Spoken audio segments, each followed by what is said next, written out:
लेकिन इस चमत्कार के साथ तुम्हें क्या करना है, ये तुम्हें ही तय करना होगा। जो आज्ञा माता।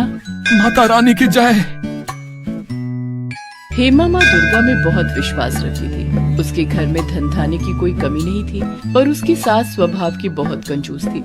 वो अपने लिए तो जी खोलकर खर्च करती, पर कभी भी कोई दान पुण्य नहीं करती थी। अगर हेमा किसी को कुछ देने लगे तो उस पर चिल्ला पड़ती थी, सेब ले लो, सेब मीठे मीठे लाल रसीले सेब ले लो। ओ सेब वाले भैया, ये सेब कैसे लगाए? हेमा बहू, ये हाथ में क्या है? माँ जी, वो मैंने अपने लिए 2 रोटी बनाई थी, पर मुझे भूख नहीं है, इसीलिए 1 रोटी इन बूढ़े बाबा को दे रही थी। वो बहुत भूखे दिखाई दे रहे हैं। चुपचाप रोटी को अंदर लेकर जाओ। आटा इतना सस्ता नहीं है जो भिखारियों को बांटते फिरो। अभी नहीं खानी तो रात में खा लेना गरम करके। पैसों की बचत करना सीखो। ये नहीं कि हमारा हाथ खुला हुआ है, हमारे पास अच्छे पैसे हैं तो हम उसको उजाड़ दें। ला भैया, 2 किलो सेब तोल दे। वैसे तू 100 रुपए महंगे लगा रहा है। चल कोई नहीं। ये लो अम्मा जी। कभी कभी हेमा का मन बहुत दुखी होता था, क्योंकि घर में पैसे होने के बावजूद भी वो किसी की सहायता नहीं कर पाती थी। आपको पता है आज एक नया ग्राहक जुड़ा है, बहुत अच्छी कमाई होगी इन सर्दियों के सीजन में। उस ग्राहक को हमारी फैक्ट्री के स्वेटर बहुत पसंद आए हैं। ये तो बहुत बढ़िया बात है सुमित बेटा,